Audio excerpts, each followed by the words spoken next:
Alright, today we're going to replace the basic bullshit, cheap ass rear sprocket on the BMW Certeo. And once I get it off, we're going to put this one on, and I'm going to show you what's going on with the rear sprocket. I've already replaced the front because I noticed the front was hooking, and I'm going to show you how the rear is hooking, and I'm saving it before the chain goes bad. Alright, this is the old sprocket. Probably can't really see the hook in it. So what I'm going to do is I'm going to put the white one underneath it, which is why I painted this one white.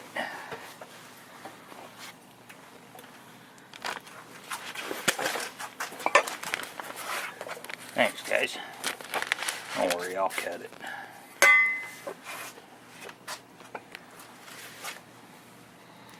Does that look normal after 6,000 miles?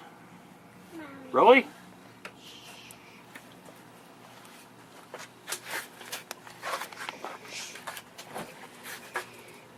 Really?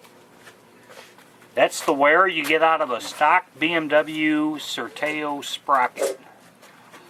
And I know, I'm ready to hear all your whines, bitches, moans, and complaints that I have the bike seriously overloaded and I run the chain too tight or too loose.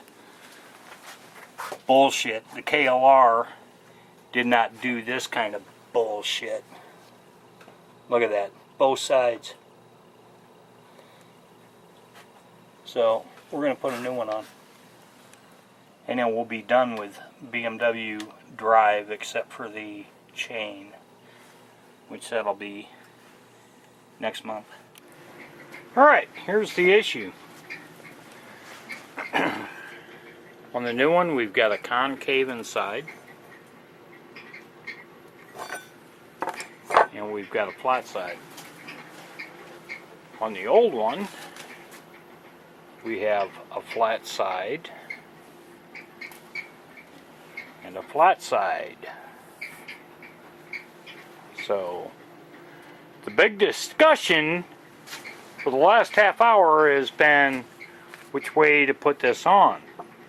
Concaving to the inside, concaving to the outside, and the Genius Collective, because, you know, we're Americans, not the Idiot Collective in fucking England.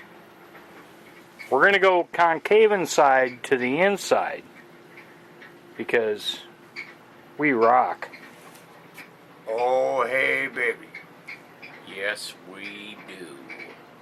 You think we don't work for a living? Bullshit. Game on.